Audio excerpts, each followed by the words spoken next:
He laughed with his mouth full of ham and arrogance. Not everyone can handle a real career in tech, my brother Nick said, stabbing his fork into his plate like a mic drop. Some people just dabble. The entire table chuckled. Even my mother gave a soft, polite laugh, the kind you use when you don't want to pick a side. I sat there, cutting into my asparagus, like it hadn't just turned into glass in my mouth. My name is Aaron Cole, and from wherever you're watching this, stay with me. Have you ever been humiliated in a room full of people who claim to love you? Nick always had a way of dressing cruelty up as charm. The golden child with a shiny degree, the Tesla key fob, the six-figure job at that mid-tier cloud security firm no one outside his bubble could name. I was the artsy one, the startup founder, the risk taker. In our family, that meant unemployed with extra steps. I didn't respond, just smiled and reached for my wine. That's when Grandpa cleared his throat. Slowly, intentionally, like a man about to light a fire with a single match. Is that why your company just bought out his and laid him off? The room dropped into a vacuum. No sound. No movement. Even Nick's chewing stopped mid-bite. My mother blinked. My father dropped his fork. I met Grandpa's eyes. He knew. He'd read the news. The acquisition we'd kept quiet for legal reasons. The restructuring plan. The layoffs. The internal org chart I'd signed last week that included Nick's name in red. I hadn't said a word because it wasn't personal. It was business. But now? Now the truth sat there like a loaded gun in the middle of the mashed potatoes. Nick's voice cracked. Wait, what? I turned to him, calm, controlled. You'll get the official notice on Monday. HR's finishing up the final round. You knew, he choked out. I nodded. I built a better product. Your CEO agreed. Silence. Not a single soul moved. Grandpa raised his glass. To real careers in tech. And I just sat there, smiling. Because revenge doesn't always look like fire. Sometimes, it tastes like Easter dinner. Nick didn't speak the rest of the meal. Not one sarcastic jab. Not even a glance my way. He just stared down at his plate like it had personally betrayed him. And me? I passed the potatoes. Made small talk with Aunt Jean about her new backyard koi pond. Nodded along while my dad rambled about golf. But under the table, my hand was steady. Because for the first time in my life, I didn't have to defend myself to this family. I just had to exist and let the truth do the speaking for me. After dessert, Nick cornered me in the kitchen. You knew, he hissed. You sat there smiling while you let me get humiliated. No, I said, rinsing a plate. You humiliated yourself. I just didn't stop you. He stepped closer. This is personal. No, I said again calmly. You're just finally facing the consequences of thinking everyone else was beneath you. He scoffed. You've always been jealous. That made me laugh. Jealous of what? Your stock options? Your condescension? Nick, I built something that made yours obsolete. I didn't sabotage you. I evolved past you. He opened his mouth again, but Grandpa walked in. You all right, Nick? He asked, eyes narrowed, reading the room like a war veteran reads a battlefield. Nick stepped back. Fine, he muttered. Just surprised. Grandpa looked at me, then at Nick. You always did talk too much, boy. Now you're gonna have to learn how to listen. Nick left after that. No goodbye. No handshake. Just the sound of his Tesla tires peeling off down the driveway. Later that night, as the house settled into its usual post-holiday silence, Grandpa sat next to me on the porch. You didn't have to do it like that, he said quietly. I didn't plan to, I replied. But he gave me the stage. He nodded, slowly. You've got your grandmother's blood. She never raised her voice. Just waited until people buried themselves. I smiled. Guess that gene skipped everyone else. Grandpa leaned back in his chair, hands folded. Let them call it revenge. But I see what it really is. What's that? Correction. And we sat there, quiet, as the weight of years of dismissal began to tilt, finally, in my favor. Monday morning came like a hammer. Nick's name was officially removed from the employee directory by noon. His email? Deactivated. His access badge? Flagged in red. I didn't touch a thing. My operations lead handled the offboarding. But I saw the alert when it pinged. Nicholas Cole, final separation confirmed. I didn't gloat. I didn't post.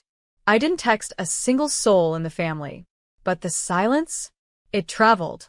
By 5 p.m., my mother called. Her voice had that soft, fake concern she wore like perfume. Aaron, did you know about this? Your brother said that he was laid off by a company he mocked at Easter dinner? Yeah. I was there, remember? A pause. It just seems harsh. No, Mom. You know what was harsh? Sitting through 2 years of dinners while Nick rolled his eyes every time I mentioned my company. While he joked that I was playing CEO with my little toy startup. She sighed. He's family. And I was your daughter, I said sharply. But when he called me a joke, no one corrected him. Not once. She went quiet. Then, your father wants to talk. Of course he did.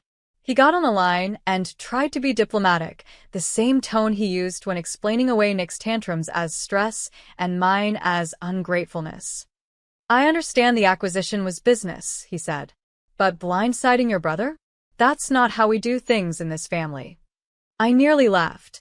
Dad, this family has never once supported me without adding quotation marks around the word career. And you're worried about blindsiding? You could have warned him. No, I said coldly. He could have read the market.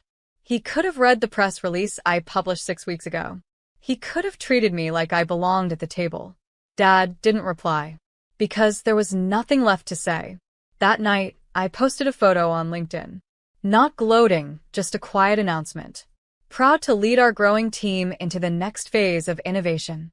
Today we finalized our largest acquisition to date. We build better. We rise together. No names. No shade. Just truth. Nick saw it. I know he did. He didn't comment. But he updated his profile the next morning. Open to work. I didn't laugh. Because this wasn't revenge anymore. This was gravity. And he was finally learning what it felt like to fall. By Friday, the ripple had reached everyone. My inbox lit up with messages from people Nick used to manage. Quiet gratitude disguised as professionalism. One read. Honestly, thank you. No one ever called him out. We just survived him. I didn't reply. Because I wasn't doing this for applause. I was doing it because for years, Nick was the gatekeeper. The golden boy. The voice at family dinners who decided whose job counted and whose dreams were cute. And now, he was unemployed. And I was the reason. Still, I didn't feel triumphant. I felt clean. Until the text came in. From Nick. Coffee. I stared at it for a full minute. Not because I was tempted. Because I was curious. I agreed. Neutral ground. A small cafe 2 blocks from my office. He showed up late. Hoodie, dark circles under his eyes, a man freshly evicted from his own ego. I'm not here to fight, he said, sliding into the seat across from me. Good, I replied. You'd lose. He gave a hollow laugh. I underestimated you. No, I said. You dismissed me. Every time I pitched a new product, every time I asked for advice, every time you rolled your eyes in front of Mom and Dad. You thought my work was small because it didn't look like yours. He looked down, stirred his untouched coffee. You know, when they told me who bought us out, I laughed. Thought it was a glitch in the system. Aaron? The UI girl? He looked up. But you weren't the glitch. I was. For a second, I saw it, the weight of realizing that the thing he mocked had quietly outbuilt him. I didn't gloat. I just said, So what do you want, Nick? He hesitated. I need work. I blinked. Are you asking me for a job? He nodded, once. Quiet. Hollow. For a long moment, I just sat there, watching him squirm in the same silence I used to drown in. Then I said, Nick, you fired 2 junior engineers for being too emotional during layoffs. Remember that. He flinched. You don't get to climb back in on the ladder you lit on fire. He opened his mouth, but I stood. Good luck, I said. I hear Starbucks is hiring. They have real careers, too. And I walked out. Because some power doesn't scream. It just walks away while they learn how cold rock bottom really is. After that coffee shop moment, Nick disappeared from my phone, from social media, from the family chat thread he used to dominate like a stage. For once, the silence wasn't mine to carry. At Sunday dinner the next week, his name hung heavy in the air like smoke. My mom poked at her casserole. My dad checked his watch twice. I didn't say a word. I brought a bottle of wine, contributed to small talk, laughed at Grandpa's dirty jokes, and passed the bread like I wasn't the elephant in the room, like I hadn't quietly dethroned their golden son. Then halfway through dessert, my mother finally cracked. "You didn't have to humiliate him," she said, setting her fork down like a weapon. I looked at her. Come. Clear. "You raised a son who thought humiliation was sport. I just gave him a taste of his own medicine." My dad cleared his throat. "But he's struggling." "That's your brother, Aaron." I nodded. "And I was your daughter when you let him mock me at every table, every holiday, every time I did something different. Where was this concern when he called me a failure for starting my company? When he said I'd run back crying to a real job?" My mother blinked, like she hadn't realized the receipts had been there the whole time. "You could have warned him," she tried again, weaker this time. "And he could have respected me," I said. "But you don't get both. You don't get to raise a bully, reward him for it, and then flinch when he finally gets knocked off his throne." The table went quiet. Even Grandpa didn't say anything until he raised his glass, slow and deliberate. To Aaron. Who didn't just build a company. She built a spine. My chest tightened. Not from pride, from relief. Because for the first time, someone saw me at that table. Not as the black sheep. Not as the artsy sister, but as the architect of her own revenge. Silent, clean, undeniable.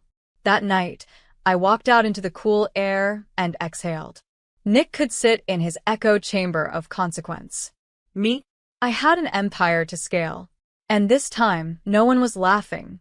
By the following month, I was speaking on a panel at a Women in Tech conference. Not just attending, headlining.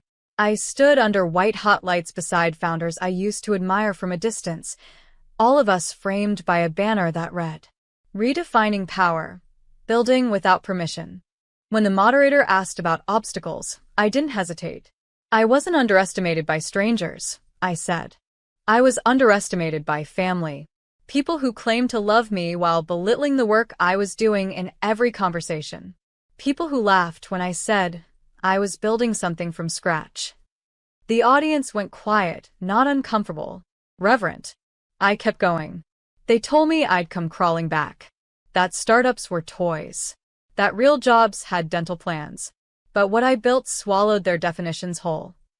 Later, backstage, I got a message on LinkedIn from one of Nick's old teammates. He's interviewing again, using your company name as leverage, saying he helped build some of the features your team launched last year. My jaw clenched. He was clinging to my architecture like driftwood. I forwarded the message to my legal team. By morning, we'd issued a cease and desist. Let him explain that at his next interview. Meanwhile, my team closed 2 new enterprise contracts. Our valuation jumped. Investors called me now, not the other way around. I didn't tell the family. They'd see it when it hit TechCrunch. But Grandpa called that week. Said he saw the interview. Said he watched the whole thing, then poured himself a glass of bourbon. "You finally said it out loud," he told me. "I always knew you had it in you, but now the world does." "Thanks," I whispered. "It only took a decade of being doubted." He chuckled. "You were never the weak one, Aaron. You were just the quiet one. They mistook your silence for softness. But silence, that's just a weapon waiting to be drawn." After we hung up, I looked around my office. Not the one-bedroom startup closet anymore, but a full floor of glass and steel, humming with possibility. Nick had mocked my ambition. Then my ambition made him irrelevant. And I hadn't even raised my voice. The next family gathering was my dad's birthday. I didn't want to go. But Grandpa called the night before. "You've already won, kid," he said. "No need to flinch now. Let them sit in the kingdom you built." So, I went. Wore black slacks, sleek boots, a blouse that said boardroom but whispered battle ready. I brought a bottle of rare whiskey for my dad, the same kind he used to say was for people who actually achieve something. Nick was already there when I arrived. He didn't look at me. He didn't have to. He was thinner. Eyes tired. Jaw clenched like he was holding in the apology he'd never say. I sat 2 seats away. Let the night unfold like nothing had ever shifted. But everything had. When someone brought up tech, my aunt asking if that crypto thing was still a thing, Nick opened his mouth and paused, then closed it, because everyone at that table turned to me instead. And I answered. Calm. Articulate. Commanding. Because I'd been living the answers while he played CEO in borrowed titles. At the end of the night, Dad clapped me on the back. We're proud of you, you know. I smiled, but didn't soften. You never said that when I was building it in my garage. He swallowed. We didn't see it then. No, I said. You chose not to. He didn't argue. Didn't deny. Just nodded. It wasn't an apology, but it was a start. Nick lingered by the doorway when I grabbed my coat. You did it, he said. I turned. I know. He looked like he wanted to say more. Maybe something that sounded like sorry or save me, or at least help me. But I wasn't his safety net anymore. I was the storm he ignored until it broke his roof open. So I left. No hug. No speech. Just the sound of my heels on tile. Steady and sharp. Because some victories don't need fireworks. Just a room full of people finally learning to shut up and listen. The article dropped on a Tuesday morning. From garage to giant. How Aaron Cole quietly built the company that changed the industry. Front page of Tech Foundry Weekly. They got it right. No gimmicks. No female founder angle with glitter and pity. Just a detailed breakdown of what I built. How I built it. And how I did it while being mocked. By rivals, by investors, by my own blood. I didn't send it to the family. Didn't need to. They saw it. By noon, my phone buzzed with messages. Old colleagues. College friends.